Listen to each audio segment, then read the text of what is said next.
আল্লাহর কাছে সবচেয়ে প্রিয় আমল কি জানেন? আল্লাহর কাছে সবচেয়ে প্রিয় আমল হচ্ছে ইবনে মাসউদ রাদিয়াল্লাহু তাআলা আনহু থেকে বর্ণিত। আন ইবনে মাসউদ রাদিয়াল্লাহু তাআলা আনহু قال সাআলতু নবিয়্য সাল্লাল্লাহু আলাইহি ওয়াসাল্লাম। ইবনে মাসউদ রাদিয়াল্লাহু তাআলা আনহু থেকে বর্ণিত, তিনি বলেন, আমি রাসূল আকরাম সাল্লাল্লাহু আলাইহি ওয়াসাল্লামকে প্রশ্ন করলাম, আইয়ুল আমালি আহাব্বু ইলাল্লাহি তাআলা, আল্লাহর নিকট সবচেয়ে প্রিয় আমল কি? ক্বালা, তিনি বললেন, আসসালাতু আলা ওয়াক্তিহা, সময় মতো নামাজ আদায় করা। কুলতু সুম্মা আইয়ুন, অতঃপর আমি বললাম, আল্লাহ রসুল, তারপর কোনটি?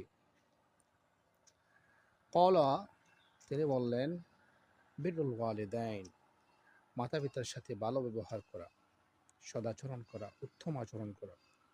কুলতু সুম্মা আইয়ুন, অতঃপর আমি বললাম, হে আল্লাহ রসুল, তারপর কি? আল্লাহ রসুল সাল্লাল্লাহু আলাইহি ওয়াসাল্লাম বললেন, আল জিহাদু ফি সাবিলিল্লাহ, আল্লাহর রাস্তায় জিহাদ করা।